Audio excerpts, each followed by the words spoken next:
ஜெபம். எங்களை நேசிக்கிற பரிசுத்தமுள்ள பரலோக பிதாவே, பரிசுத்த தேவனே, உம்மை துதிக்கிறேன், ஸ்தோத்தரிக்கிறேன், மகிமைப்படுத்துகிறேங்க தாவே. தோப்பனே, ஜீவன் தந்தீங்க, சுகம் தந்தீங்க, ஆரோக்கியம் தந்தீங்களே, தோடா கொடி ஸ்தோத்திரம்ப்பா. இந்த உலக மாயையிலே சிக்கி தவித்து கொள்ளாதபடி ஒவ்வொரு பிள்ளைகளையும் நீங்கள் காத்துக்கொள்ள வேண்டுமா செபிக்கிறப்பா. சுத்த இருதயத்தை கொடுங்க, நிலவரமான உம்முடைய ஆவியை எங்கள் உள்ளத்தில் ஊற்றுங்கப்பா. காலம் கடைசியாக இருக்கிறது. நாங்களும் ஆண்டவரே இந்த கடைசி காலங்களிலே உங்களுடைய சமூகத்தில் வருகிறங்க தாவே. எங்களை நீர் பரிசுத்தப்படுத்த வேண்டுமா ஜெபிக்கிறேன். உங்களுடைய நித்திய ராஜ்யத்துக்கு நாங்கள் உகந்தவாளியாய் சுதந்திரவாளியாய் ஒவ்வொரு பிள்ளைகளையும் மாற்ற வேண்டுமா ஜெபிக்கிறப்பா. இயேசுப்பா, வசனங்களை தியானிக்க இருக்கிறோம். ஆவியானவர் எங்களோடு இசைப்பட வேண்டுமா ஜெபிக்கிறேன். சுத்த இருதயத்தை தாங்கப்பா. நிலவரமான உங்களுடைய ஆவியை எங்கள் உள்ளத்தில் ஊற்றுங்க. இயேசு கிறிஸ்துவின் நாமத்தில் ஜெபங்களும் ஜீவனுள்ள பரமபிதாவே, ஆமென். அன்பான ஜேடிகிரி மேயர்களுக்கு இயேசு கிறிஸ்துவின் நாமத்தினாலே வாழ்த்தல் கூறுகிறேன். நம்ம ஒவ்வொரு வாரமும் வெள்ளிக்கிழமை காலை 8லிருந்து 8:30 வரைக்கும் தேவனுடைய வசனங்களை ஆராய்ந்து கொண்டு வருகிறோம். கடந்த காலங்களிலே நாம் ஆகமங்களில் 5 ஆகமத்தில் நம்ம ஆதியாகமம், யாத்திராகம், லேவியராகம் முடித்து எண்ணாகம் வந்திருக்கிறோம். எண்ணாகம் இன்னைக்கு 23ஆம் அதிகாரத்துக்கு வந்திருக்கிறோம். இந்த 23ஆம் அதிகாரம் 22, 23, 24 அதிகாரம் பாலாக்கை பற்றி நம்ம ஆராய்ந்து கொண்டு வருகிறோம். பாலாக்கு நம்ம அதை அறியணும். பாலாக்கு தான் ஊழியம் செஞ்சு அந்த காலத்தில் எப்படி இது பண்ணுறான்னு சொல்லிட்டு இஸ்ரவேல் ஜனங்கள் அந்த வனாந்தரத்திலே 2 ராஜாக்களை பிடிச்சிட்டு ஒரு வனாந்தரத்திலே பாளையம் இறங்கியிருக்கிறாங்க. அந்த பாளையத்தை இவன் பீலையாம் பார்த்து அதை சபிக்க வேண்டும் சொல்லிட்டு பாலாக்கு அவனை கூட்டி கொண்டு அவனை சபிக்கிறதுக்காண்டி அந்த பலியிட்டு அவங்கள சபிக்கணும். நீர் சபிக்கிறவளை சபிப்பேன், ஆசீர்வதிக்கலை ஆசீர்வதி சொல்லியிருக்கிறதுனால அவன் பாலாக்கை கூட்டி கொண்டு வர்றான். மோவாப் சந்ததி, மோவாப்பின் ராஜாக்கள். இவனுக்கு எப்படியும் இந்த மோவாப் ராஜா எப்படியும் வெட்டுண்டு போவான், அவனை தேசத்தை பிடிச்சிடுவாங்கன்னு சொல்லிட்டு தெரிஞ்சிட்டு, ஆனாலும் ஒருவேளை அவன் பாலாக்குக்கிட்ட ஒருவேளைங்கிற வார்த்தையை யூஸ் பண்ணுவான். ஒருவேளைங்கிற வார்த்தையை யூஸ் பண்ணுறது நல்ல இல்லை. இது இப்படி இருக்குமோ அப்படி இருக்குமோன்னு சொல்கிறது அப்படி கிடையாது, ஒரே தான். அதனால் அவனுக்கு மனதில் இருந்ததுனால இவனை கூட்டி கொண்டு அது தான் நம்ம ஆராய்ந்து கொண்டு வருகிறோம் பிலேயாமை பற்றி. இப்பொழுது நம்ம எண்ணாகமம் 23ஆம் அதிகாரத்தில் இருந்து அது கொஞ்சம் அறிய இருக்கிறோம். சில வசனங்களை வாசிக்கிறேன். பீலையாம் பாலாக்கை நோக்கி, நீர் இங்கே எனக்கு 7 பலிபீடங்களை கட்டி 7 காளைகளையும் 7 ஆட்டுக்கடாக்களையும் இங்கே எனக்கு ஆயத்தப்படுத்தும் என்றான். பீலையாம் சொன்னபடியே பாலாக் செய்தான். பாலாக்கும் பீலையாவுக்கும் ஒவ்வொரு பலிபீடத்திலும் ஒவ்வொரு காளையும் ஒவ்வொரு ஆட்டுக்கடாவையும் பலியிட்டார்கள். பின்பு பீலையாம் பாலாக்கை நோக்கி, உம்முடைய சர்வாங்க தகனமண்டையிலே நில்லும், நான் போய் வருகிறேன். கர்த்தர் என்னை சந்தித்த இருக்கும், அவர் எனக்கு வெளிப்படுத்ததே உமக்கு அறிவிப்பேன் என்று சொல்லி ஒரு மேட்டின் மேல் ஏறினான். தேவன் பீலையாமை சந்தித்தார். அப்பொழுது அவன் அவரை நோக்கி, நான் 7 பலிபீடங்களை ஆயத்தம் பண்ணி ஒவ்வொரு பலிபீடத்திலும் ஒவ்வொரு காளையும் ஒவ்வொரு ஆட்டுக்கடாவையும் பலியிட்டேன் என்றான். கர்த்தர் பீலையாமின் வாயிலே வாக்கு அருளி, நீ பாலாக்கிடத்தில் திரும்பி போய் இவ்விதமாய் சொல்லக்கடவா என்றான். அவ்விடத்தில் அவன் திரும்பி போனான். பாலாக் மோவாப்புடைய சகல பிரபுக்கள் கூட தன் சர்வாகன பண்டிலே நின்று கொண்டிருந்தான். அப்பொழுது அவன் தன் வாக்கியங்களை எடுத்து வைத்தாவது, மோவாப்பின் ராஜாவாய பாலாக்கே, என்னை கிழக்கு மலையிலிருந்து ஆராமிலிருந்து வரவழைத்து நீ எனக்காக யாக்கோபை சபிக்க வேண்டுமென்று நீ இஸ்ரவேலை வெறுத்துவிட வேண்டும் என்று சொன்னான். தேவன் சபிக்காதவனை நான் சபிப்பது எப்படி? கர்த்தர் வெறுக்காதவனை நான் வெறுப்பது எப்படி? கண்மலை உச்சிலிருந்து நான் அவனை கண்டு குண்டுகளிலிருந்து அவனை பார்க்கிறேன். இந்த ஜனங்கள் ஜாதியோடு கலவாமல் தனியே வாசமாயிருப்பார்கள். யாக்கோபின் தூளை எண்ணத்தக்கவர் யார்? இஸ்ரவேலின் காற்பங்கை எண்ணுகிறவன் யார்? நீதிமான் மதிப்பது போல நான் மதிப்பேனாக, என் முடிவு அவன் முடிவை போல் இருப்பதாக என்றான். இதில் பார்க்கும்பொழுது கடந்த காலங்களில் நாம் அந்த கழுதை பேசிச்சு. கழுதை தீக்குத்தேர்ச்சியின் மதிகேட்டை எடுத்து சொல்லிச்சு. மதிகேட்டை தடுத்தது என்று பேதர் சொல்லுவோம். அதை தான் அவன் போகக்கூடாதுன்னு சொன்னார், ஆனாலும் போகன்னு சொல்லிட்டார். திருப்பி அவன் நினச்சான்னா, பீலையாம் பாலாக்கு, நீர் எங்கே எனக்கு 7 பலிபீடங்களை கட்டி 7 காளையும் 7 ஆட்டுக்கடாக்களை இங்கே எனக்கு ஆயத்தப்படுத்தும் என்றான். 7 தான் சொல்லுவான் எப்போதுமே. 7 பலிபீடம், 7 ஆட்டுக்குட்டி, 7 ஆட்டுக்கடா. இது எல்லாமே எனக்கு ஆயத்தப்படுத்தி பலியிட்டு செய்யுங்கன்னு சொல்லிட்டு பாலாக்கு பிலேயாம் சொல்லிட்டான். பாலாக்கு அதன்படி அந்த பலிபீடத்தை கட்டி அவனை 7 கிடாவும் பலியிட்டான். படியிட்டும் பொழுது இரத்தத்தினால தான் தேவனோட ஐக்கியம் வர முடியும். இரத்தம் சிந்தல் இல்லாமல் பாவ மன்னிப்பு இல்லை. அவங்க பலியிட்டாங்க, தேவனுக்கு தான் பலியிட்டாங்க. அவங்க என்ன செஞ்சாங்கன்னா பலியிட்டதுனால தான் அவன் என்ன செய்றான்னா ஆண்டவர்கிட்ட போகிறான். இது மாதிரி நாங்கள் ரத்தம் சிந்தி பலியிட்டோம் அப்படின்னு சொல்கிறான். அவன் போயிட்டு ஒரு மேட்டு மேலே ஏறுதான். எப்படி ஏறுதான்னா, பின்பு பிலேயாம் பாலாக்கை நோக்கி, உம்முடைய சர்வாங்க தகனமண்டிலே நில்லும், நான் போய் வருகிறேன். சர்வாங்க தகனமல்லி செலுத்தியாச்சு, முழுவதும் தகனிக்கப்பட்டுச்சு. அவன் பலியண்டையில் நில்லும் அப்படின்னு சொல்கிறான். நான் போய் வருகிறேன், கர்த்தர் வந்து என்னை சந்திக்கிறா இருக்கும், அவர் எனக்கு வெளிப்படுத்துவதை உமக்கு அறிவிப்பேன் என்று சொல்லி ஒரு மேட்டின் மேல் ஏறினான். ஒரு மேட்டின் மேலே ஆண்டவர் சொல்லி மேட்டில் போய் ஏறினான். ஆண்டவர் என்ன சொல்கிறான்னு கேட்குற காட்டி போகிறான். தேவன் பிலேயாமை சந்தித்தார். தேவனுக்கு கேட்கும் பலிகள் நொறுங்குண்ட ஆவிதான் சொல்கிறோம். நொறுங்குண்டையே தன்னிடத்தில் ஜெபம் பண்ணும் பொழுது ஆண்டவர். இப்போ பழைய ஏற்பாடில் அப்படி இல்லை. அந்த பலி செலுத்தி தான் ஆண்டவரோட சேர முடியும், தேவனோட சேர முடியும். தேவன் போட்டிருக்கு. என்ன போட்டிருக்கு? தேவன் பிலேயாமை சந்தித்தார். அப்பொழுது அவர் அவரை நோக்கி, நான் இங்கு 7 பலிபீடங்களை ஆயத்தம் பண்ணி ஒவ்வொரு பலிபீடத்திலும் ஒவ்வொரு காளையும் ஒவ்வொரு ஆட்டுக்கடாவையும் பலியிட்டேன் என்றான். நான் பலியிட்டேன் ஆண்டவரே, தேவனே, நான் உங்களுக்கு ஒவ்வொரு பலிபீடத்திலையும் ஒவ்வொரு ஆட்டுக்கடாவையும் ஒவ்வொரு ஆட்டுக்கடாவையும் ஒவ்வொரு காளையும் ஒரு காளை ஒரு ஆட்டுக்கடா பலியிட்டேன், 7 பலிபீடங்களை பலியிட்டு வந்துட்டேன்னு சொல்கிறான். பலியிட்டேன் என்றான். கர்த்தர் பிலேயாமின் வாயிலே வாக்கு அருளி, அவர் உடனே வாக்கு கொடுத்துட்டார். நீ பலியிட்டு சொன்னதுனால நான் சொல்கிறத சொல்லுன்னு சொல்லிட்டு வாக்கு கொடுத்துட்டார். பலி செலுத்துறது தேவனுக்கு தெரியும். அதனால் அவர் உடனே வாக்கு கொடுத்துட்டார், நீங்கள் இதை தான் போய் சொல்லணும்னு சொல்லிட்டு. அவன் வாக்கை மாற்ற முடியாது, அவன் நாக்கு வேறு மாதிரி பேச முடியாது. எல்லாமே கண் திறக்கப்பட்டவன் சொல்லுகிறதாவதுன்னு சொல்லுவான். அது கண் திறக்கப்பட்டுட்டு அவங்க தூதனை பார்த்துட்டான். அதனால் நாவலையும் ஆண்டவர் தான், கர்த்தர் தான் அவனுக்கு சொல்லணும். வாக்கு அருளிட்டான்னு சொல்லிட்டு இருக்கு. கர்த்தர் பிலேயாமின் வாயிலே வாக்கு அருளி, நீ பாலாக்கினத்தில் திரும்பி போ, இவ்விதமாய் சொல்லக்கடவா என்றான். இவ்விதமாய் சொல்லக்கடவான்னு சொல்லிட்டார். அவனிடத்தில் அவன் திரும்பி போனான். பாலாக்கு மோவாப்புடைய சகல பிரபுக்கள் கூட தன் சர்வாங்க மண்டியில் நின்று கொண்டிருந்தான். சகல பிரபுக்களோடையும் அவன் பலி செலுத்தி அப்படி ஒரு பக்தியாக நிற்கிறான். அந்த பலிபீடத்துக்கு முன்னால் தகனமண்டியில் நின்று கொண்டிருந்தான். அப்பொழுது அவன் வாக்கியத்தை எடுத்துரைத்தாவது, மோவாப்பின் ராஜாவாகிய பாலாக்கு என்னை கிழக்கு மலையில் உள்ள ஆராமின் இருந்து வரவழைத்து, நீ வந்து எனக்காக யாக்கோபை சபிக்க வேண்டும் என்று, நீ வந்து இஸ்ரவேலை வெறுத்துவிடும் என்று சொன்னான். நீர் யாக்கோபை சபிக்க வேண்டும், இஸ்ரவேலை வெறுத்துவிட வேண்டும். யாக்கோபின் புத்திரரை அவன் சபிக்கை காட்டி அவனை கூப்பிட்டு வரான். இஸ்ரவேலை வெறுத்துவிடுன்னு சொல்கிறான், சொன்னான். அப்படி நீ சொன்னா அப்படின்னு சொல்லிட்டு அந்த வாக்கு அவர் ஆண்டவருடைய வாக்கு யார் வாயில் இருக்குது? பிலேயாமுடைய வாயில் இருக்குது. அப்பொழுது அவன் வாக்கியங்களை எடுத்து கொடுத்த, மோவாபின் ராஜாவாகிய பாலாக்கு என்னை கிழக்கு மலையில் உள்ள ஆராமில் இருந்து வர வைத்து, நீ வந்து எனக்காக யாக்கோபை சபிக்க வேண்டும் என்று, நீ வந்து இஸ்ரவேலை வெறுத்து விடும் என்று சொன்னான். நீ இப்படி செய்யணும், நீ அவனை வெறுத்து விடணும், யாக்கோபை இஸ்ரவேலையை வெறுத்து விடணும். யாக்கோபு இஸ்ரவேல் ஒன்று தான், இஸ்ரவேல் சந்ததி, அதான் இஸ்ரவேல் என்று அழைக்கப்படுகிறார். யாக்கோபினுடையதுனால தான் இஸ்ரவேல் என்று அழைக்கப்படுகிறது. அதில் வெறுத்து விடணும் அப்படின்னு இந்த வார்த்தை சொல்கிறார். யாக்கோபை சபிக்க வேண்டும், நீ வந்து இஸ்ரவேலை வெறுத்து விட வேண்டும் சொன்னான். இப்படி தான் சொல்லணும் அப்படின்னு சொல்லிட்டு பாலாக்கு சொல்கிறான். சொல்லியிருக்கான் அவன்கிட்ட. அவன் ஒன்று சொல்கிறான், தேவன் சபிக்காதவனே நான் சபிப்பது எப்படி? தேவனே சபிக்கலை, அவனை ஆசீர்வதிப்பேன்னு சொல்லிட்டார் ஆபிரகாம் சந்ததியை. அவர் ஒன்றும் சொல்ல முடியுமா? மாற்ற முடியாது. அதனால தான் நினைச்சேன், நான் தேவன் சபிக்காதவனே நான் சபிப்பது எப்படி? என் வாயினால் சொல்ல முடியுமா?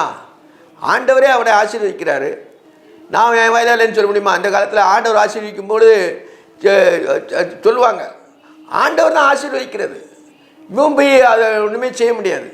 அதனால் என்ன சொல்கிறேன்னா, தேவன் சபிக்காதவனே நான் சபிப்பது எப்படி? அவரே சபிக்கலை, அவரே ஆசீர்வதிக்கிறார். அவன் எவ்வளோ தவறு செய்தாலும் அவனை ஆசீர்வதிக்கிறார். ஏன்னா அவரை சொந்த ஜனம், சொந்த பிள்ளை, அதால் அறியணும். தேவன் சபிக்காதவனை நான் சபிப்பது எப்படி? கர்த்தர் வெறுக்காதவனை நான் வெறுப்பது எப்படி? கர்த்தரே அவனை வெறுக்கலை, நான் எப்படி வெறுக்க முடியும் அப்படின்னு சொல்றாங்க. தேவன் சபிக்காதவனை நான் சபிப்பது எப்படி? கர்த்தர் வெறுக்காதவனை நான் வெறுப்பது எப்படி? கண்மலை உச்சிலிருந்து நான் அவனை கண்டு குண்டுகளில் இருந்து அவனை பார்க்கிறேன். அந்த ஜனங்கள் ஜாதியோடு கலவாமல் தனியே வாசமாக இருப்பார்கள். அந்த தனி ஜனம், சொந்த ஜனம். யாக்கோபு தனித்து வாசம் பண்ணுவான்னு சொல்லியிருக்க மாதிரி அவன் தனியாக தான் போய் அந்த அவன் காட்டில் படுத்திருக்கும் போது தான் அது ஒரு ஏணி வைக்கப்பட்டது. அதுலேருந்து தான் எல்லா சட்டருமே ஆரம்பமாகுது. அது தனியாக தான் வாசம் பண்ணுவான், அவன் யாரு கூடயுமே சேர மாட்டான். அதனால தான் என்னென்னா ஆண்டவர் அவனை குட்டி குண்டுகள்லேருந்து அவனை பார்க்குறாருன்னு சொல்கிறார். கண்மலை உச்சியில் நான் அவனை கண்டு குண்டுகளிலிருந்து அவனை பார்க்கிறேன். அந்த ஜனங்கள் ஜாதியிலோடு கலவாமல் தனியே வாசமாக இருப்பார்கள். யாக்கோபின் தூளை எண்ணத்தக்கவன் யார்? இஸ்ரவேலை காற்பங்கை எண்ணுகிறவன் யார்? நீதிமான் மரிப்பது போல நான் மரிப்பேனாக, என் முடிவு அவன் முடிவு போல் இருப்பதாக என்றான். அப்படி ஆண்டவர் சொன்ன வாக்கு தான், அதை அப்படியே சொல்லிட்டான். யாக்கோபின் முடிவை போல தான் பிலேயாமுக்கு இருக்குன்னு சொல்கிறான். ஆனால் அவனுடைய பட்டயத்தால் வெட்டுப்பட்டு செத்தான். யாரே நம்ம பிலேயாம். யாக்கோபின் தூளை எண்ணத்தக்கவன் யார்? யாக்கோபின் தூளை எண்ண முடியுமா? உன்னை வானத்து நட்சத்திரங்களைப் போலவும் கடற்கரை மணலைப் போலவும் பெருக பண்ணுன்னு சொல்லிட்டார். அது மாற்றம் இருக்குமா? மாற்றமே இருக்காது. அது ஆண்டவர் சொன்ன ஆசீர்வாதம் தான். இவன் அதை இடையில விழுந்து அதை கெடுக்கிறதுக்கு சாத்தான் பல வகையில் பிலேயாமை போல் ஆளை அனுப்பி கெடுக்க பார்ப்பான். ஆண்டவர் ஒருபோதும் மனம் மாற மாட்டார். அவர் மனம் மாற, அவர் மனுஷன் அல்லன்று. அதுதான் இல்லை நம்ம விளங்கிக்கிடணும். யாக்கோபின் தூளை எண்ணத்தக்கவன் யார்? இஸ்ரவேல் காற்பங்கை எண்ணுகிறவன் யார்? நீதிமான் மரிப்பது போல அவன் மரிப்பனாக. நீதிமான் மரிப்பது போல் அவன் மரிப்பனாக. நீதிமான்னா தன் மரணத்தின் மேல் நம்பிக்கை உள்ளவன் இருக்கு. நான் நினைக்கிறேன் சாவன், அன்னைக்கு உயிர் போயிடும் சொல்லிட்டு அவன் நம்பிக்கை உள்ளவன், மரணத்தின் மேலே நம்பிக்கை உள்ளவன். அது அப்படி அவனை தெளிவாக சொல்கிறார் ஆண்டவர். அப்படின்னா நீதிமான் மரிப்பது போல நான் மரிப்பேனாக, என் முடிவு அவன் முடிவு போல் இருப்பதாக என்றான். என் முடிவு அவன் முடிவை போல் இருப்பான். அவன் முடிவு அப்படி இல்லை, யாக்கோபின் முடிவை போல் இல்லை. யாக்கோபு தான் தன் கோழி நுனி சாய்ந்து கொண்டு தன்னுடைய இது எல்லாமே தொழுது கொண்டான் இருக்கு கட்டியெல்லாம். அதனால் என்னென்னா ஆண்டவர் ஒருத்தரை குறிச்சாச்சுன்னா அவன் ஆசீர்வாதத்துக்கு உட்பட்டவன்னா ஆசீர்வாதத்துக்கு உட்பட்டவன் தான். இடையில போய் நமக்கு அவங்கள ஏதாவது டிஸ்டர்பன்ஸ் பண்ணாலும் கூட அதில் நடக்காது. அவன் சாபத்தை தான் வாங்கிட்டு வருவான், பிழையாமை போல தான் இருப்பான். கர்த்தர் ஆசீர்வதிக்க நினைக்கும் போது மனுஷன் என்ன செய்ய முடியுமா? ஒன்றுமே செய்ய முடியாது. அந்த ஜனங்கள் ஆசீர்வதிக்கப்பட்ட ஜனங்கள். அதனால தான் அவன் அந்த சொல்கிறான். இது முதல் ட்ரிப்பு அவன் காளையை பலியிட்டு கொன்ற இது வாக்கியங்கள் இது இருப்பதாக என்றான். அப்பொழுது பாலாக் பிலேயாமை நோக்கி, நீர் எனக்கு என்ன செய்தீர்? என் சத்துருக்களை சபிக்கும்படி உம்மை அழைப்பித்தே, நீர் அவர்களை ஆசீர்வதிக்கவே ஆசீர்வதித்தீர் என்றான். அதற்கு அவன், கர்த்தர் என் வாயில் அருளினதை சொல்வது என் கடமை அல்லவா என்றான். அவன் உண்மையை தான் சொல்ல முடியும், அவன் மாற்றி சொல்ல முடியாது. மாற்றி சொன்னாச்சுன்னா அவன் அந்த இடத்துல க்ளோஸ் ஆகி போயிடுவான். மாற்றி சொல்லவே முடியாது. அது அவனுக்கு புறப்படுறதுக்கு தான். நீ சபிக்க சொன்னாலும் உன் சித்தப்படி நடக்காதுங்க, தேவன் அருளினது தான் நடக்குங்கிறத வெளிப்படுத்தல் மூலமாக தான் அந்த பாலாக்கு நமக்கு ஒரு முன்மாதிரியாக இருக்கிறார். அந்த இது முன்மாதிரியாக இருக்கிறான். பிலேயாம் நமக்கு முன்மாதிரியாக இருக்கிறார். எப்படின்னா, அப்பொழுது பாலாக்கு பிலேயாமை நோய், நீர் எனக்கு என்ன செய்தீர்? என் சத்துருக்களை சபிக்கும்படி உண்மை அழைப்பித்தேன். என் சத்துருக்களை சபிக்கும்படி உண்மை அழைப்பித்தேன். ஏன்னா எப்படியும் அவங்க பிடிச்சிருவாங்கன்னு இவனுக்கு தெரியும். அவங்க தேசத்தை பிடிச்சிருவாங்க, மோவாபுடைய தேசத்தை ராஜாவை பிடிச்சிருவாங்க, தேசத்தை பிடிச்சிருவாங்கன்னு சொல்லிட்டு உள்பயம் இருக்குது. அது அப்படியே தான் ஆகும்.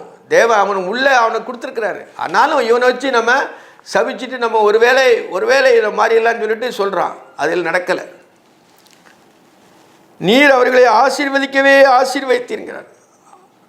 நீர் ஆசீர்வதிக்கவே ஆசீர்வதித்தீர். ஒழுங்கு அந்த வசனத்தை எழுதாரு பாருன்னா, சபிக்கும்படி உண்மை அழைப்பித்தேன், நீர் அவர்களை ஆசீர்வதிக்கவே ஆசீர்வதித்தீர். நீர் அவரை ஆசீர்வதிக்கவே ஆசீர்வதித்தீர். அவன் ஆசீர்வதிச்சானா? அவன் ஆசீர்வதிக்கலை. அவன் என்ன எழுதுனா, சபிக்கலைன்னாலே ஆசீர்வாதம் வந்துடும். அவன் ஆசீர்வாதம் வாயில் வார்த்தை வராமல் அவன் என்ன சொல்கிறானா, தேவன் சபிக்காமனே நான் சபிப்பது எப்படி? தேவன் அவனை சபிக்கலைன்னா அவன் ஆசீர்வாதம் தான். அது பாலாக்கு தெரிஞ்சுக்கிட்டான். சபிக்க முடியாது. ஆபிரகாம் சொல்வார், ஆண்டவர் நீ சபிக்கிறவளை சபிப்பேன், உன்னை ஆசீர்வதிக்கிறவளை ஆசீர்வதிப்பேன் சொல்கிறார். உன்னை ஆசீர்வதிக்கிறவளை ஆசீர்வதிப்பேன், நீ சபிக்கிறவளை சபிப்பேங்கிறார். நம்ம ஒரு ஆளை சபிச்சேன்னு சொன்னாச்சுன்னா காரணம் இல்லாமல் சபிக்கக்கூடாது. ஒருத்தர் நமக்கு ரொம்ப ஆண்டவர் அதை பார்த்துக்கிட்டே உள்ளந்திரியங்களே நம்ம பார்த்துக்கிட்டே இருப்பார். நம்ம உள்ளத்தில் நம்ம எவ்வளோதான் அவன் இது பண்ணாலும் நம்ம இருதயம் அவனை சபி சொல்லும். ஆனாலும் சபிச்சு அவன் ஏதாவது ஒன்று ஆயிடுச்சுனாலும் மனசு கஷ்டப்படும். அதனால் நம்ம சபிக்கக்கூடாது. எதுவும் நம்ம ஒரு ஆளை நம்ம திடீர்னு ஒரு ஆளை நம்மளுக்கு எவ்வளவு தான் அவர் நம்மளுக்கு துரோகம் பண்ணாலும் அவரை நம்ம சபிக்கவே கூடாது. நம்ம சபிச்சிட்டோன்னா உடனே நடந்துடும். அவ்வளவு கொண்டு வருவான் நம்மளுக்கு உள்ள இதயத்துக்குள்ளே. அதனாலும் நம்ம நினச்சோன்னா இருதயத்தை ஆண்டவர் பார்த்துக்கிட்டே இருப்பார். அவனை சபிக்கலை, நாசமாக போனால் நாசமாக போயிடுவான். ஆனால் அப்படி சொல்லக்கூடாது. நம்ம இருதயத்தை அப்படி சொல்லவே கூடாது. அவன் என்ன சொன்னால் தன்னுடைய பொருளாசையினால் தன்னுடைய ஆசையினால தான் அடுத்தவரை சபிக்கிறது. தனக்கு அந்த ஆசை எதுக்கு? அப்போ சபிக்க முடியாது. அவன் அதான் சொல்றாரு, தேவன் சபிக்காதவரை நாம் சபிப்பது எப்படி? அவரே ஆசீர்வதிக்க சித்தம் கொண்டு வந்திருக்காரு. இஸ்ரேல் ஜனங்களுக்கு கானான் தேசம் கொடுக்க போறாருங்கிறத எல்லாருமே அறிஞ்சிட்டாங்க. இது பூரா என்னன்னா இதுக்கு பிறகு அவங்களுடைய பிரயாணம் இருக்குது, அவங்களுடைய இன்னும் அவங்களுடைய சோதனையெல்லாம் இருக்குது. அதுக்கு பிறகு ஒவ்வொரு தேசமாக பிடிச்சிட்டு போகிறதுலாம் நம்ம பின்னால் ஆராயிருக்கிறோம். அந்த சிஷ்டாந்தமாக தான் அந்த எழுதியிருக்காரு. இது எல்லாமே இதுதான் நம்மளுக்கு வேத வாக்கியமாக இருக்கிறது. அதனால் சிஷ்டாந்தத்தை நம்ம புரிஞ்சுக்கிடணும். இதெல்லாம் நமக்கு சிஷ்டாந்தமாக தான் இருக்குது. இந்த இதெல்லாம் நீர் அவர்களை ஆசீர்வதிக்கவே ஆசீர்வதித்தீர் என்றான். அவன் சொல்லிட்டான், அவங்களை சபிக்கலைன்னா நீர் அவரை ஆசீர்வதித்தீர் அப்படின்னு சொல்லிட்டு பாலாக்குக்கு ஒரு பயம் வந்துட்டு தீர் என்றான். அதற்கு அவன், கர்த்தரின் வாயிலிருந்ததை சொல்வதை என் கடமை அல்லவா? கர்த்தரின் வாயில் சொன்னதான் சொல்ல முடியும். அவனுக்கு உள்ள பொருளாசை இருக்குது. அதனால் தேவன் ஏன்னா அவனை அடித்து போட்டுவார், அவனை கொண்டு போட்டுவார் ஆண்டவர். அதனால் அவன் உண்மையை தான் சொல்கிறான். நான் சொல்லத்தேன், நீ வேறு எதுவும் சொல்லக்கூடாதுன்னு சொல்லியிருக்கார் வழியில். அப்போ அவன்லாம் அவன் வசனங்கள் இருக்க போய் தான் அவன் இந்த உண்மையை சொல்கிறான். பின்பு பாலாக்கவன் நோக்கி, நீர் அவனை பார்க்காத வேறு இடத்துக்கு என்னோட கூட வாரும், அங்கே அவர்களை எல்லாரையும் பாராமல் அவர்களுக்கு கடைசி பாளையத்தை மாத்திரம் பார்ப்பீர், அங்கிருந்து எனக்காக அவளை சபிக்க வேண்டும் என்று சொல்லி அவனை பிஸ்காவின் கொடுமுடியில் இருக்க சேப்பின் மலையிலே அழைத்து கொண்டு போனான். 7 பலிபீடம் கட்டி ஒவ்வொரு பீடத்துக்கும் ஒவ்வொரு காலையும் ஒவ்வொரு ஆட்டுக்கடாவையும் பலிட்டான். திருப்பி அவனை விடலை. எப்படி இவங்க இஸ்ரவேல் ஜனங்களை சபிச்சு ஆகணும்னு சொல்லினால அவனை வேறு இடத்துக்கு கொண்டு போகிறான். எப்படி கொண்டு போகிறான்னா, பின்பு பாலாக் அவனை நோக்கி, இது முதல் ட்ரிப்பு பலி செலுத்துகிறாங்க, 7 காலை செலுத்துகிறாங்க. திருப்பி அவனை கொண்டு போகிறான். அதாவது அவன் எப்படியாவது அதை பெற்றுக்கிடலான்னு சொல்லிட்டு காலை பிடிப்பாங்க சிலவங்க. அதே மாதிரி தான் இந்த காரியம். அதுக்கு நம்ம இடம் கொடுக்கக்கூடாது. பின்பு பாலாக் அவனை நோக்கி, நீர் என்னை பார்க்காத வேறொரு இடத்துல என்னோட கூட வரும், அவர்களை பார்க்காத, அவர்களை நீர் பார்க்காம வேறொரு இடத்துக்கு வரும், சுற்றி வரும் அப்படின்னு சொல்லிட்டு வேறொரு இடத்துக்கு கூட்டி வரும். அங்கே அவர்களை எல்லாரையும் பாராமல் அவருடைய கடைசி பாலத்தை மாத்திரம் பார்ப்பீர். இங்கேயும் கடைசி பாலத்தை தான் பார்க்குறான், முழுதும் பார்க்கல. முழுதும் அடுத்த இதில் தான் பார்ப்பான். அப்போ என்னென்னா, இவனும் கடைசி பாலத்துக்கு கூட்டு போகிறேன், அப்போ அவரை சபியும் அப்படின்னு சொல்லி கூட்டு போகிறான். பார்ப்பீர், அங்கிருந்து எனக்காக அவளை சபிக்க வேண்டும் என்றான் சொல்லி அவனை பிஸ்காவின் கொடுமுடியிலே இருக்கிற சேப்பிரின் வெளியிலே அழைத்து கொண்டு போய் 7 காளைகளை கட்டி ஒவ்வொரு பலிபீடத்திலும் ஒவ்வொரு காளையும் ஒவ்வொரு ஆட்டுக்கடாவையும் பலியிட்டான். அப்பொழுது பீலாம் பாலாக்கை நோக்கி, இங்கே உம்முடைய சர்வாங்க தர்மத்தில் நில்லும், நான் அங்கே போய் கர்த்தரை சந்தித்து வருகிறேன் என்றான். இதே மாதிரி தான் திருப்பியும் அந்த 7 காளையை பலியிட்டு நான் கர்த்தரை சந்தித்து வருன்னு போகிறான். கர்த்தர் பீலாமை சந்தித்து அவன் வாயிலே வசனத்தை அருளி, நீ பாலாக்கணத்தை திருப்போ இவ்விதமாக சொல்லக்கடவா என்ன. அப்பமா ஆண்டவர் அவனோட வார்த்தையை போட்டார். மனம் மாற அவர் மனுஷன் அல்ல. எப்படி அவரை மனசை மத்திரலான்னு சொல்லிட்டு பாலாக்கு என்னெல்லாமோ பண்ணுறான். ஆனாலும் தேவன் குறித்தே தான் நடக்கும். பிழையாம் போல தான் சில எல்லாம் உலகத்தில் நடக்கும். பிழையாமுடைய காரியங்களை நம்ம அறிஞ்சாச்சுன்னா நம்ம எல்லாமே ஜாக்கிரதையாக இருந்துக்கலாம். அவனத்தில் அவன் வருகிறது போது மோவாபின் பிரபுக்களோட கூட தன்னுடைய சர்வாத மண்டியிலே நின்று கொண்டிருந்தான். பாலாக் அவனை நோக்கி, கர்த்தர் என்ன சொன்னார் என்று கேட்டான். கர்த்தர் என்ன சொன்னார்? இப்பொழுது முதல் ட்ரிப்பு அவர் சொன்னதை சொல்லிட்டான். இப்போ 2ஆம் ட்ரிப்பு கர்த்தர் என்ன சொல்கிறான்னு சொல்கிறான். அப்பொழுது அவன் வாக்கியங்களை எடுத்துரைத்து, பாலாக்கே எழுந்திருந்து கேளும், சிப்போரின் குமாரனே எனக்கு செவிகொடும், பொய் சொல்ல தேவன் ஒரு மனிதன் அல்ல, மனம் மாற அவர் ஒரு மனுபுத்திரன் அல்ல, அவர் சொல்லியும் செய்யாதிருப்பாரோ, அவர் வசனித்து நிறைவேற்றாதிருப்பாரோ? இதோ ஆசீர்வதிக்க கட்டளை பெற்றிருக்கிறேன், அவர் ஆசீர்வதிக்கிறார், அதை நான் திருப்பக்கூடாது. பார்த்தீங்களா, முதல் சொன்னதே தான் ஒத்து தான் சொல்கிறார். அவர் ஆசீர்வதிக்க சொல்லிட்டாரு, நான் அதை திருப்பக்கூடாதுன்னு அதே தான் சொல்கிறான். கர்த்தர் சபிக்காதவனே நான் சபிப்பது எப்படி? இப்போ என்ன சொல்கிறான்னா, இதோ ஆசீர்வதிக்க கட்டளை பெற்றிருக்கிறேன், அவர் ஆசீர்வதிக்கிறார், அவரை நான் திருப்பக்கூடாது. உன் சொல்லலாம் கேட்க முடியாது. கர்த்தர் அவங்களை ஆசீர்வதிக்க சித்தம் கொண்டாருன்னு சொல்கிறான். தைரியமாக தேவன் அருளின வார்த்தையை தைரியமாக சொன்னான். அவர் யாக்கோபிலே அக்கிரமத்தை காண்கிறதும் இல்லை. பார்த்தீங்களா, உடனே இது சேர்த்து தன்னுடைய சொந்த ஜனங்களை அவர் எப்படி நேசிக்கிறாருக்கிறத அதை விளங்கிடலாம். அவர் யாக்கோபிலே அக்கிரமத்தை காண்கிறதும் இல்லை. அவங்க அக்கிரமம் செஞ்சால் கூட, தவறுகள் செய்தால் கூட அவர் காணுங்கிறது இல்லை. அவர் யாக்கோபிலே அக்கிரமத்தை காண்கிறதும் இல்லை, இஸ்ரவேலிலே குற்றத்தை பார்க்கிறதும் இல்லை. குற்றம் பார்க்கிறதும் இல்லை. குற்றம் ஒன்றை கண்டுபிடிக்க முடியாது. குற்றம் நீ செஞ்சிருந்தா கூட அதை அவர் பார்க்க மாட்டார். பிள்ளைகள், சொந்த பிள்ளைகள் சில தவறு செய்யும் பொழுது ஆண்டவர் மன்னிச்சு விடுவார். அது பார்த்தும் பார்க்காத போல போயிடுவார். ஏன்னா சொந்த பிள்ளைகள், அதுதான் அர்த்தம் இல்லை. அவர் யாக்கோபிலே அக்கிரமத்தை காண்பதும் இல்லை, இஸ்ரவேலிலே குற்றம் பார்க்கிறதும் இல்லை, அவருடைய தேவனாய கர்த்தரோடு இருக்கிறார். ராஜாவின் ஜெயக்கம்பீரம் அவளுக்குள்ளே இருக்கிறது. ராஜாவின் ஜெயக்கம்பீரம், நம்முடைய ஆண்டவராகிய இயேசு ரட்சகரின் ஜெயக்கம்பீரம் எங்கே இருக்குது? அவர் சிலுவையிலே ஆணி அடித்து மகிமையாய் வெற்றி சிறந்தார். அந்த ராஜ கம்பீரம் நமக்குள்ளே இருக்குது. இப்போ எங்கே இருக்குது நம்முடைய ராஜ கம்பீரம்? நம்முடைய இருதயத்தில் தான் இருக்குது. தேவன் மரணத்தையும் பாதாளத்தையும் வென்றார். ஜீவனை கொடுத்து இரத்தத்தின் மூலமாய் அவர் ஜீவனை சிந்தி ராஜாவின் ஜெயக்கம்பீரமாக அவர் உயிர்த்தெழுந்தார். அது நம்ம ஒவ்வொருடைய இருதயத்திலும் இருக்குது. புதிய ஏற்பாட்டில், பழைய ஏற்பாட்டில் அது மறைமுகமாக ஆண்டவர் சொல்லியிருக்கிறார். அவர் யாக்கோபிலே அக்கிரமத்தை காண்பதும் இல்லை, இஸ்ரவேலை குற்றத்தை பார்க்கிறதும் இல்லை, அவருடைய தேவனாய கர்த்தரோடு இருக்கிறார். ராஜாவின் ஜெயக்கம்பீரம் அவருக்குள்ளே இருக்கிறது. அவர்களுக்குள்ளே இருக்கிறது ராஜாவின் ஜெயக்கம்பீரம். ஜெயக்கிறிஸ்து, ஜெயக்கிறிஸ்து முன் செல்கிறார் அப்படிங்கிற பாட்டில் ரொம்ப அருமையான பாட்டு. ஜெயமாக நடத்துகிறார். அவர் ஜெயக்கம்பீரம் இருக்குது அப்படின்னு சொல்லிட்டு அவன் அந்த வாக்கு, தேவனருடைய வாக்கு, தேவனுடைய வாக்கு அந்த பாலாக்கினுடைய நாவலே இருக்குது. அதான் சொல்கிறான். தேவனருள் வார்த்தையை மட்டும் சொல்லணும், அவன் மாற்றி சொல்லக்கூடாது. அந்த வார்த்தையை அதை சொல்கிறான். பொய் சொல்ல தேவன் ஒரு மனுஷன் அல்ல, மனமாற அவர் ஒரு மனுபுத்திரன் அல்ல. அவர் சொல்லியும் செய்யாதிருப்பாரோ, அவர் வசனித்து நிறைவேற்றாதிருப்பாரோ? இதோ ஆசீர்வதிக்க கட்டளை பெற்றிருக்கிறேன், அவர் ஆசீர்வதிக்கிறார், அதை நான் திருப்பக்கூடாது. அவர் யாக்கோபிலே அக்கிரமத்தை காண்பதும் இல்லை, இஸ்ரவேலே குற்றத்தை பார்க்கிறதும் இல்லை, அவருடைய தேவனாய கர்த்தர் அவரோடு கூட இருக்கிறார். ராஜாவின் ஜெயக்கம்பீரம் அவருக்குள்ளே இருக்கிறது. அந்த ராஜாவின் ஜெயக்கம்பீரம், இயேசுவானவருடைய ராஜ கம்பீரம் யாருக்குள்ளே இருக்குது? அவருடைய பிள்ளைகளுக்குள்ளே இருக்குது. அது ஒருத்தருமே ஒன்றும் பண்ண முடியாது. ஏன்னா அவங்க கம்பீரம் இயேசுவானுடைய கம்பீரம் இப்போ எதுக்குள்ளே இருக்குது? நம்முடைய இருதயத்துக்குள்ளே தான் இருக்குது. இப்போ அவர் ஜெயக்கிறிஸ்து நமக்குள்ளே இருக்கிறார். அதுதான் அந்த சிஸ்தாந்தமாக அதை எழுதியிருக்குது. ராஜாவின் ஜெயக்கம்பீரம் அவருக்குள்ளே இருக்கிறது. தேவன் அவர்களை எகிப்திலிருந்து புறப்பட பண்ணினார். தேவன் அவர்களை எகிப்திலிருந்து புறப்பட பண்ணினார்.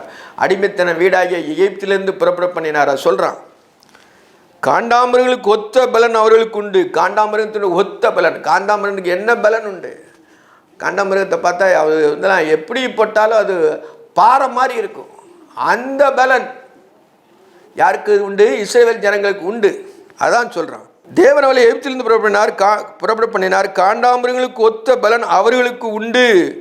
யாக்கோபுக்கு விரோதமான மந்திரமும் இல்லை. பார்த்தீங்களா, அத்தால ஒன்று சொல்கிறார். இதெல்லாம் முக்கியமானது, இல்லை நம்ம தெரிஞ்சுக்கணும். யாக்கோபுக்கு விரோதமாக மந்திரவாதமும் இல்லை. மந்திரவாதம், வாதத்தை உண்டு பண்ணுகிற மந்திரவாதம், ஒருத்தனை பலவீனப்படுத்துகிற மந்திரத்தை சொல்லிட்டு இது பண்ணாங்க மாதிரி அதில் இல்லைன்னு சொல்கிறார். எப்படின்னா, தேவன் அவர்களை எகிப்திலிருந்து புறப்படினார். காண்டாமிருக பலன் அவருக்கு உண்டு. யாக்கோபுக்கு விரோதமான மந்திரவாதமும் இல்லை, இஸ்ரவேலுக்கு விரோதமாக குறி சொல்லுதலும் இல்லை. இஸ்ரவேலுக்கு விரோதமாக குறி சொல்லவே முடியாது.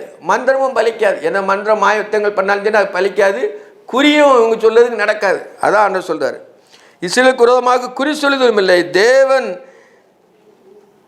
என்ன செய்தார் என்று கொஞ்ச காலத்தில் யாக்கோபு இஸ்ரவேலை குறித்து சொல்லப்படும். தேவன் என்ன செய்தார் என்று யாக்கோபையும் இஸ்ரவேலை குறித்து சொல்லப்படும். அந்த தீர்க்க தரிசனமாக சொல்கிறான் பாலாக்கு கிட்ட.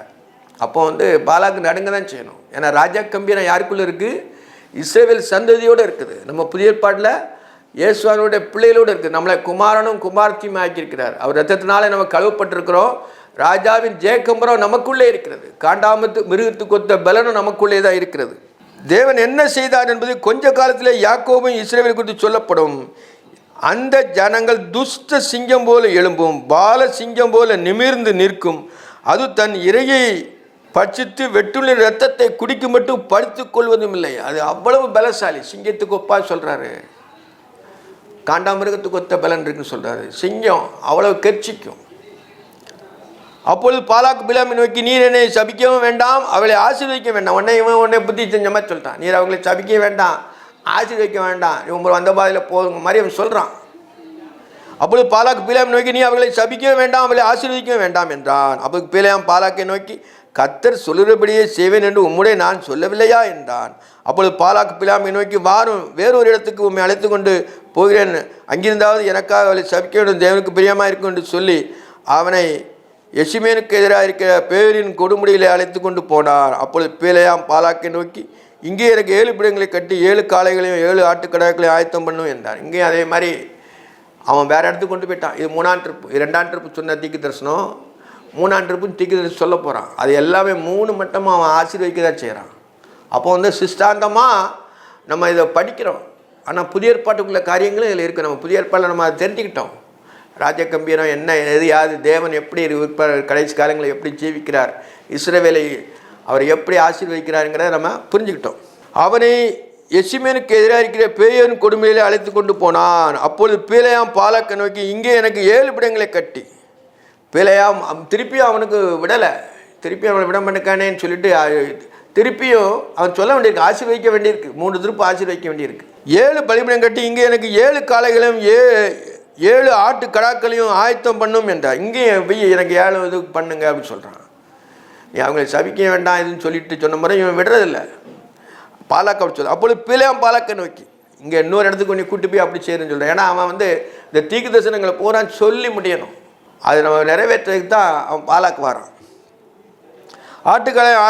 ஆட்டு கடாவையும் ஆயத்தம் பண்ணும் என்றான். பிலேயாம் சொன்னபடி பாலாக் ஒவ்வொரு பீடத்திலும் ஒவ்வொரு காளையும் ஒவ்வொரு ஆட்டுக்கடாவையும் பலியிட்டான். ஒவ்வொரு பலிபீடத்திலையும் ஒவ்வொரு ஆட்டு கடாவையும் ஒவ்வொரு காளையும் பலியிட்டான்னு சொல்லி இப்போ பலியிட்டான். இந்த இதோட அந்த அதிகாரம் முடிஞ்சுது. கிட்டத்தட்ட 2 ட்ரிப்பு அவன் பிலேயாம் பலியிட்டு ஆண்டவரோட அவர் அருள் வாக்கி சொல்கிறான். 3ஆவது அடுத்த பிரசங்கத்தில் நம்ம பார்க்க இருக்கிறோம். ஜெபம். நேசிக்கிற பரிசுத்தமுள்ள பரலோக தந்தையை, பரிசுத்த பிதாவே, உம்மை துதிக்கிறேன், ஸ்தோத்தரிக்கிறேன், மகிமைப்படுத்துகிறேன் கர்த்தாவே. ஆண்டவரே, பிலேயாமை நாங்கள் அறிவது ஆண்டவரே, இந்த வேதத்திலே பிலேயாமை நாங்கள் அறிவது ஆண்டவரே, எங்கள் வாழ்க்கைக்கு பிரயோஜனமாக இருக்க கிருபை செய்ய வேண்டுமா செபிக்கிறேன்ப்பா. சுத்த இருதயத்தை தாங்கப்பா. நீர் எங்களை ஆசீர்வதிக்க சித்தம் கொண்டதற்காய் நன்றி அப்பா. சோத்திரம் சோத்திரம் சோத்திரம். ஒவ்வொரு பிள்ளைகளையும் நீங்கள் ஆசீர்வதிங்கப்பா. உம்மை தேடுற பிள்ளைகளை நீங்கள் ஆசீர்வதிங்க. உங்களுடைய தேடுற பிள்ளைகளை நீங்கள் ஆசீர்வதிங்க. உங்களுடைய தேடுற பிள்ளைகளை நீங்கள் ஆசீர்வதிங்கப்பா. சோத்திரம் சோத்திரம் சோத்திரம். ஆண்டவரே உமக்கு ஸ்தோத்திரம்ப்பா. ஒவ்வொரு பிள்ளைகளுக்கு வேண்டிய ஞானத்தையும் புத்தியும் அறிவையும் விவேகத்தையும் கொடுக்க வேண்டுமா செபிக்கிறேன். காலம் கடைசியிலே நாங்கள் ஜீவிக்கிறோம். தேவனாய கர்த்தர் எங்களோடு இருந்து வழிநடத்தி எங்களை ஆசீர்வதிக்க வேண்டுமா செபிக்கிறேன். சுத்த இருதயத்தை கொடுங்க. நிலைவரமான உம்முடைய ஆவியை எங்கள் ஒவ்வொரு பிள்ளைகள் இருதயத்திலே ஊற்ற வேண்டுமா செபிக்கிறோம்ப்பா. நாங்கள் பலவீனமான மண்பாண்டம். இந்த மண்பாண்டத்திலே பொக்கிஷமாகிய நாங்கள் உண்மை பெற்றிருக்கிறோங்க தாவே. உண்மையாயும் உத்தமமாயும் ஜீவிக்க எங்களுக்கு பலனை கிருபை செய்ய வேண்டுமா செபிக்கிறேன். தோத்திரம் தோத்திரம் தோத்திரம். கோடாக்கொடி தோத்திரம். குறைகள் குற்றங்கள் எல்லாவற்றையும் மன்னிங்க. இயேசு கிறிஸ்துவின் நாமத்தில் ஜெபங்களை ஜீவனுள்ள பரமபிதாவே. ஆமேன்.